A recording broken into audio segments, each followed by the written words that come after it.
Hello and welcome back to the Sarah Cardiff Poetry Festival 2022, and with me I have Sarah Persson. Hello Sarah. Hi Lottie.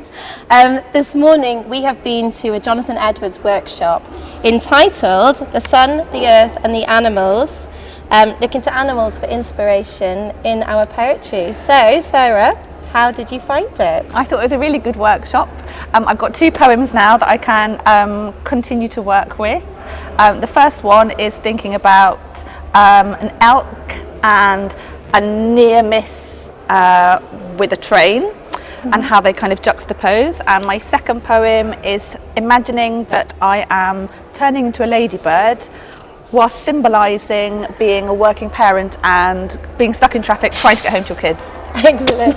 So do your poems often take on animals in their inspiration? No, not really. Often enough it's kind of setting and landscape. There might be animals in that, but never in this way. So I'm quite excited with the potential of them going into my dissertation for uni as well. So. Yeah.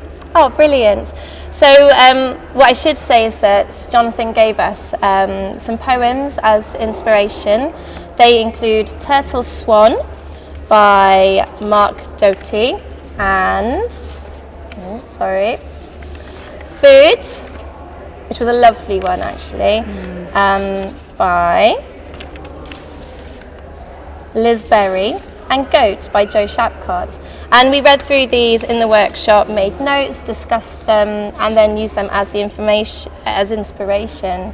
For example, how to transform into the animal, and it's all about that more than human, all about that becoming something more than what we are in our world. So yeah, it was really good. It was brilliant. You've mentioned that you're doing a master's. Would you like to tell us more about that? Yep, so I'm doing the part-time MA at Swansea University, and I'm going to be going into my 3rd year, so just doing my dissertation so that it can fit around doing work and parenting and everything else. Festival planning, because we're doing we do a lovely festival in Llantwit as well, so yeah. Excellent. Do you want to tell us a bit more about your dissertation and what you want to create from that? So at the moment it's going to be based on kind of folk tales and